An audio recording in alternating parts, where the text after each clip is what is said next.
తెలంగాణ ప్రజలందరికీ కూడా నా నమస్కారాలు తెలియజేస్తా ఉన్నాను.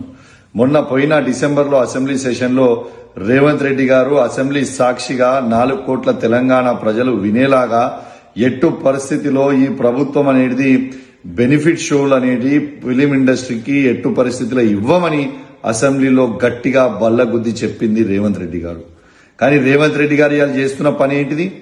వాళ్ళని బ్లాక్మెయిల్ చేసి దిల్ రాజు గారిని అడ్డం పెట్టుకొని ఇవాళ ఫిలిం ఇండస్ట్రీ దగ్గర నుంచి 500 కోట్ల రూపాయలు వసూలు చేసి ఇవాళ గేమ్ చేంజర్ అనే ఒక మూవీకి ఇవాళ ప్రభుత్వము బెనిఫిట్ షోకి పర్మిషన్ ఇవ్వడం జరిగింది. మేమేం బెనిఫిట్ షోకి వ్యతిరేకం కాదు, కానీ మేము రేవంత్ రెడ్డి గారు చెప్పిన మాట అసెంబ్లీలో ఏదైతే చెప్పిండో ఇయ్యమో అని చెప్పి ఇవాళ మళ్ళా ఎందుకు ఇచ్చిండో అని మేము అడుగుతా ఉన్నాం.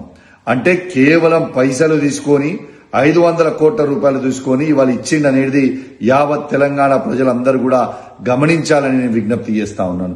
రేవంత్ రెడ్డి గారు, మీది నోరా మోరియా అని నేను అడుగుతా ఉన్నాను.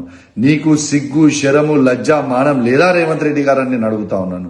ఎందుకంటే నువ్వే పర్మిషన్ ఇవ్వా అని చెప్పి అసెంబ్లీ సాక్షిగా అందరికీ చెప్పి ఇవాళ డబ్బులు వసూలు చేసి 500 కోట్ల రూపాయలు ఇవాళ పర్మిషన్ ఇస్తే ప్రజలు ఏమనుకుంటారు అని కూడా సొయ్యలేదా నీకు రేవంత్ రెడ్డి గారు అని చెప్పి నేను అడుగుతూ సెలవు తీసుకుంటా ఉన్నాను. జై తెలంగాణ, జై కేసీఆర్.